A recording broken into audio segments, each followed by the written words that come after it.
Welcome back to my YouTube channel. I hope आप सब अच्छे होंगे। मैं फिर से आ गया हूँ उसी अंदाज में। मैं आज बताने वाला हूँ आप सबको गॉस थ्योरम प्रूव कैसे करें। गॉस थ्योरम दो प्रकार से प्रूव होता है। पहला प्रकार है आपके सामने when charge placed inside the surface. दूसरा प्रकार है when charge placed outside the surface. जब आउटसाइड द सरफेस होता है चार्ज प्लेस होगा तब क्या होगा, और जब inside the surface charge placed है तब क्या होगा। तो हम पहले के लिए निकालते हैं। हम सबसे पहले हम कंसीडर करेंगे, तो कंसीडर करते हैं लेट लेट एज या let us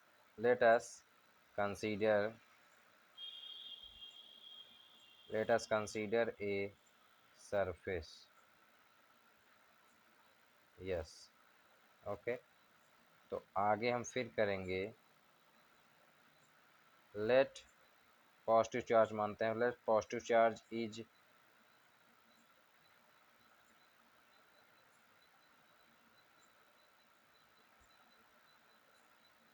present at point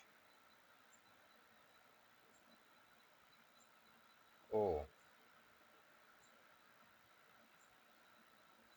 inside the surface। तो हम और एक चीज़ मानते हैं, लेट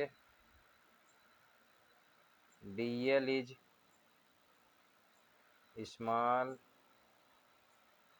एलिमेंट या small dl is small area element या एलिमेंट एरिया आप कह सकते हैं एट पॉइंट P। और let OP equal to R। अब जो ये सब मैटर हमने लिखा है इन सबको हम फिगर के तरीके से दर्शाते हैं। हमने पहले क्या माना, let us consider a surface. Yes, तो हम एक सरफेस मान लेते हैं, ये है, इसको हम कह दिए यस। अब क्या लिखा गया, let positive charge is present at point O inside the surface. तो हम यहाँ पर एक पॉइंट ओ है जो हम पॉजिटिव चार्ज यहाँ प्रेजेंट है। ओके, और फिर हम मान लेते हैं एक dl is a small element area at point P। तो हम कहीं पर एक पॉइंट P मान लेते हैं जिसका एरिया एक dl वेक्टर है। अब इसको हम छोटा सा एरिया मानते हैं। इसी सरफेस पर हम छोटा सा जब एरिया मानेंगे तो उसे dl स्मॉल एलिमेंट कहेंगे, और पूरा सरफेस के लिए होल के लिए यल कहते हैं। d वहाँ लगता है जहाँ पर छोटा एरिया हो, और यल d जहाँ नहीं लगेगा वहाँ समझिए आप पूरा होल एरिया का बात किया जा रहा है। अब इसका और OP का डिस्टेंस r है, तो यहाँ पे हम OP का डिस्टेंस देख लेते हैं r। और जब इससे आप इलेक्ट्रिक फील्ड प्रोड्यूस करेंगे तो इसका इलेक्ट्रिक फील्ड डायरेक्शन इस तरफ होगा। इसी के साथ साथ अब आगे हम लिखेंगे लेट dl। अब इसको dl कहें या ds भी कह सकते हैं। ds make theta angle with electric field. तो इलेक्ट्रिक फील्ड से थीटा एंगल बना रहा है। यहाँ हम इसको कहें, आपको यल लिखिए, यस लिखिए, कुछ भी कर सकते हैं आप। यहाँ से जब थीटा एंगल बनाएगा तो यहाँ थीटा एंगल ये हो गया। थीटा एंगल क्या है, ds वेक्टर, इसको ds वेक्टर कहिए। अब ये ई वेक्टर है ना। अब आगे आप लोगों को फिर से लिखना है electric field intensity at point P due to positive Q charge. क्या है, electric field intensity at point P due to positive charge. इसके कारण इलेक्ट्रिक फील्ड पॉइंट P पर कितना होगा। तो हम जानते हैं हमें चार्ज चाहिए और उन दोनों के बीच का डिस्टेंस चाहिए।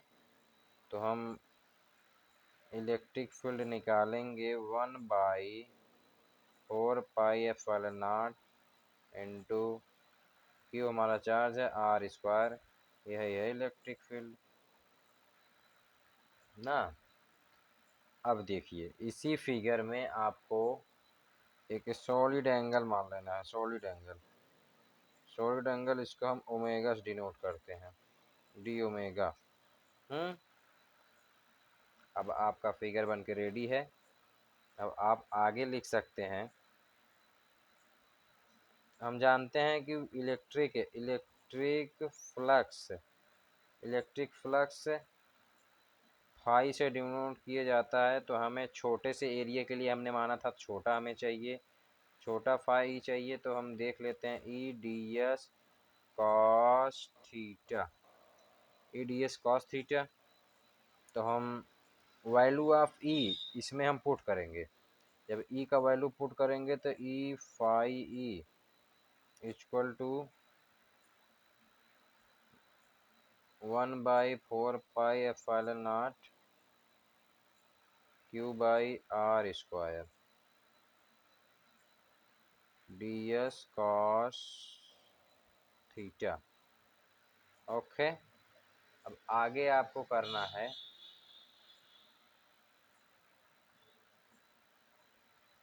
D phi E equal to